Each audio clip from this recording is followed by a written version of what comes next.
오늘의 훈련, 동료 만들기. 저는 인간관계가 좁은 편이라고 생각합니다.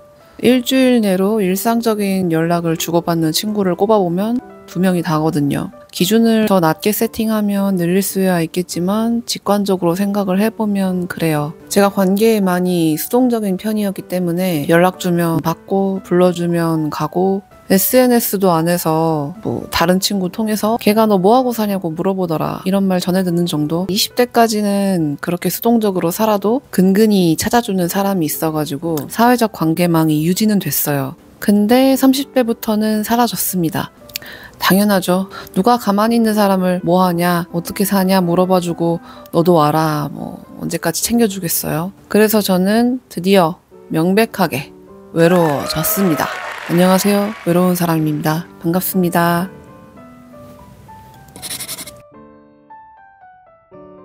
근데 외로움을 떠나서라도 관계, 커뮤니티, 공동체가 왜 필요할까 생각을 해보면 결국 내가 아쉬운 사람이라서 그런 것 같아요. 나는 돈, 기술, 정보, 지식, 생존에 필요한 여러 가지 것들이 많이 아쉽고 남들한테 아쉬운 소리도 많이 해야 하는 소시민이니까 제가 자급자족의 꿈이라고 떠들고 다니지만 소시민 혼자 100% 자급자족을 하려면 되게 가성비가 떨어지죠. 돈도 많이 들고 내 시간과 노동력을 몽땅 거기에 갖다 부어야 될 거 아니에요.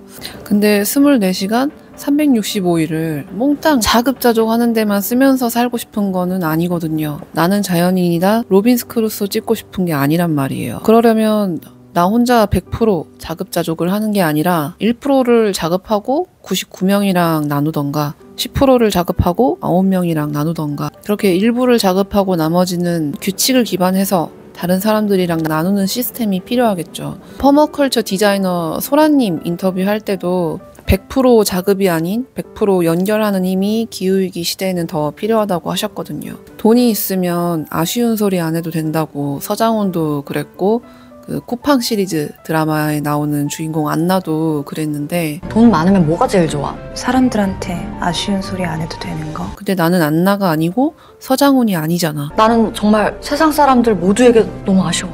매일 아쉬워. 오늘도 아쉬웠어. 물론 당연히 어느 정도는 혼자서 지녀야 될 기본적인 자립의 자세, 기술, 소득, 자산 이런 게 필요하겠지만 내가 챙겨야 될 것들은 점점 늘어날 거란 말이에요. 그러니까 애를 안 낳아도 부모님이 점점 더 늙고 아플 거잖아요. 내 생존의 영역에는 그런 것들도 다 포함이 되어 있단 말이죠. 그러니까 혼자만으로는 힘들어. 그래서 내 생존의 상당한 퍼센티지는 네트워킹으로 채우는 게 효율적이라는 걸 받아들여야 되겠더라고요. 관성적으로 나는 혼자가 편하다 이렇게 합리해봐야 소용없다. 나는 관계가 아쉽고 필요한 사람이야. 로또에 당첨되거나 평생 변치 않는 고정 수입이 생기지 않는 이상은 이건 쉽게 변하지 않는 사실일 거다. 아쉬운 사람이 움직이고 노력해야지 별 수 있나. 그러니까 적어도 비굴하지는 않을 수 있는, 일방적으로 의존하지는 않을 수 있는 그런 네트워킹 방법을 익혀야지.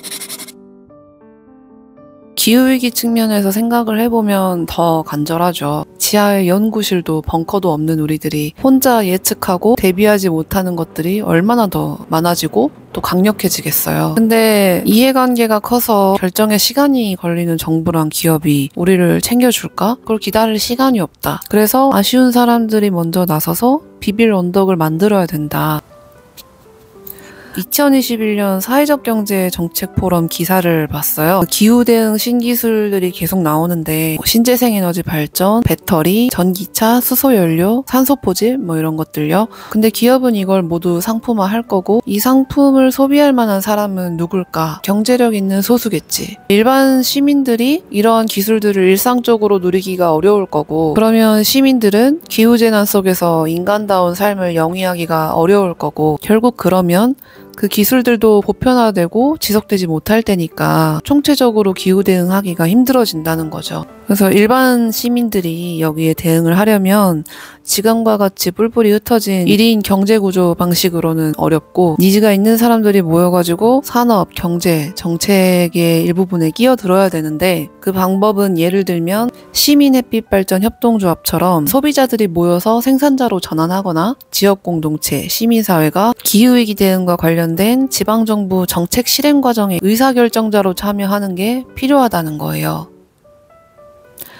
기후위기에 관심 갖기 전에 직장인 모임들에 몇 번 나간 적이 있었는데 그 모임의 기반에는 자기계발, 경쟁의식 이런 것들이 깔려 있었다고 저는 느꼈거든요. 그게 나쁘다는 게 아니고, 그리고 또 뭐 경쟁의식이라고 해서 뭐 거의 모임 구성원들끼리 그렇게 경쟁을 했다는 게 아니라 직장인으로서 각자 도생을 해야 되니까 더 잘난 나를 만들어서 사회적 우위를 점해야 된다는 그런 경쟁의식을 말하는 거예요. 그런 게 이제 최종 목적이 되는 이야기들을 계속 나누니까 이게 일시적으로 어떤 지식을 얻는 데는 유용한데 그 방향성이 저는 좀 피곤했던 것 같아요. 왜냐면 자꾸 조바심에 자격지심이 건드려지니까. 근데 기후위기로 만난 사람들은 이 기후위기라는 거대한 문제에 대응하려고 한다는 공통점이 연결감, 연대감을 가지게 하는 것 같더라고요. 당연히 이 사람들도 사회인으로서, 직장인으로서 성장하려고 하고 경쟁의식을 가지고 있죠. 근데 그거보다 거대한 문제에 공동으로 대응을 해야 된다는 그런 태도가 밀도는 달라도 기본적으로 깔려 있으니까 안 친해도 성향이 달라도 서로 알려주려고 하는 편이고